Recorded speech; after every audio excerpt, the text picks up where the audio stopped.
નમસ્કાર વિદ્યાર્થી મિત્રો, વર્લ્ડિંગ બોક્સની યુટ્યુબ ચેનલમાં આપ સૌનું હાર્દિક સ્વાગત છે.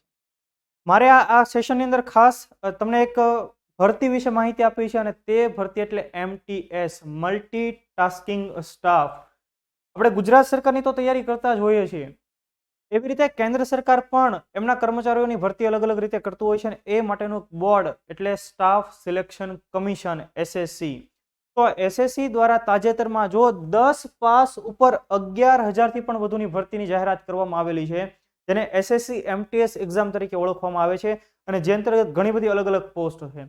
તો એ માટેનું સ્પેશિયલ આ એક્ઝામ સંબંધિત એક પુસ્તક વર્લ્ડિંગ બોક્સ પબ્લિકેશન દ્વારા પબ્લિશ કરવામાં આવેલું છે. તમે જો SSC MTS મલ્ટીટાસ્કિંગ સ્ટાફ, અને આ MTS અંતર્ગત એક હવાલદારની પણ પોસ્ટ રહેતી હોય છે, 500 થી પણ વધારે એની પોસ્ટ છે.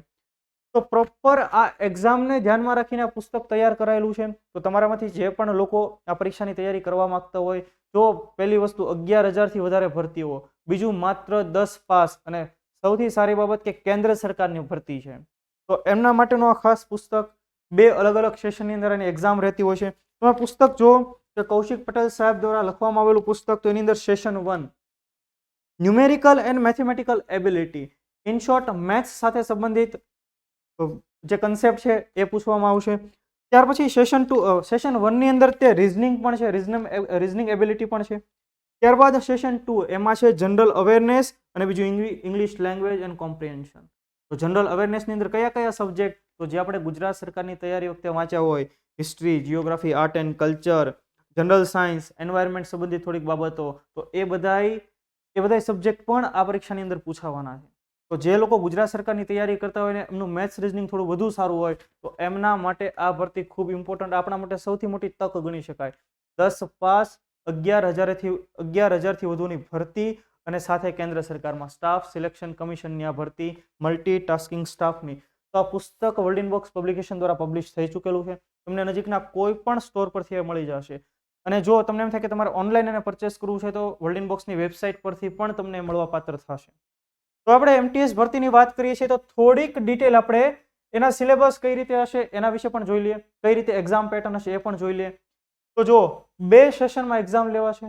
Session 1 numerical and mathematical ability અને reasoning ability and problem solving. તો પહેલો સેશન આ બંને વિભાગના 20 પ્રશ્નો અને બંનેના 60 માર્ક, એનો મતલબ 40 પ્રશ્નો અને એક પ્રશ્નનો 3 માર્ક, એટલે 120 માર્કનું ટોટલ પેપર થશે, જેના માટે કુલ સમય તમને આપવામાં આવશે 45 મિનિટ. અને કમ્પ્યુટર બેઝડ આખી ટેસ્ટ છે, કમ્પ્યુટર ઉપર જ આપવાની છે.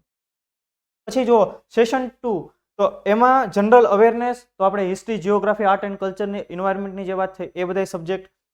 પછી ઇંગ્લિશ લેંગ્વેજ એન્ડ કોમ્પ્રિહેન્શન, તો એ બંને સેશન 2માં 25 સવાલો અને એના માર્ક થાય 75 એટલે ટોટલ 150 માર્ક. તો એના માટે પણ 45 મિનિટ. ઇન શોર્ટ આ MTS નું પેપર બે સેશનમાં લેવાશે. પહેલો સેશન 120 માર્કનો, બીજો સેશન 150 માર્કનો. બંને માટે સમય મર્યાદા 45 મિનિટ રહેલી છે. બીજી વસ્તુ ખાસ આપણે અહીંયા ધ્યાન રાખવા જેવાની કે અહીંયા તમને નેગેટિવ માર્કિંગ સિસ્ટમ પણ ધ્યાને લેવામાં આવશે, પણ શેમાં? તો કે માત્ર સેશન 2માં, બીજા જ સેશનમાં. અને કેટલી નેગેટિવ માર્કિંગ સિસ્ટમ? તો કે 0.33, એટલે કે 3 માર્કનો એક સવાલ છે, એક સવાલ ખોટો પડે એટલે 1 માર્ક કટ થઈ જશે. સમજો છો તમે? તો આ ખાસ ઇમ્પોર્ટન્ટ આપણા માટે ભરતી કેન્દ્ર સરકારની અંદર. બીજું કે MTS અંતર્ગત જે હવાલદારની પોસ્ટ છે, તો એના માટે ફિઝિકલ ટેસ્ટ પણ આપવો પડશે. તો અહીંયા ફિઝિકલ ટેસ્ટની પણ ડિટેલ આપેલી છે, એની પણ ક્વોલિફિકેશન ક્રાઇટેરિયા આપેલો છે, અને આ બધું તમને આ પુસ્તકમાં મળી જશે. સમજો છો? ઉપરાંત એનો સિલેબસ પણ એવી રીતે આમાં સેટ કરવામાં આવેલો છે, કન્ટેન્ટ પણ એ રીતે સેટ કરવામાં આવેલો કે તમે સરળ ભાષાની અંદર સમજી શકો, અને વર્લ્ડિંગ બોક્સથી તમે દરેક લોકો વાકેફ છો. તો આ પુસ્તક જો તમે ખરીદવા ઈચ્છતા હો, તમે ખાસ આ તૈયારી કરવા ઈચ્છતા હો, તો આ એક પુસ્તક તમને એ હોલી લિસ્ટ, પવિત્ર લિસ્ટમાં નામ અપાવી શકે. તો આ માહિતી હતી MTSની એક્ઝામ વિશે. હું આશા રાખું કે તમને પ્રોપર જાણકારી મળી હશે, ખરેખર આ પરીક્ષા કઈ રીતની લેવાતી હોય છે. તો ફરી પાછા આપણે કંઈક નવા કન્ટેન્ટ સાથે ફરી ભેગા થઈશું. જય હિન્દ, જય ભારત.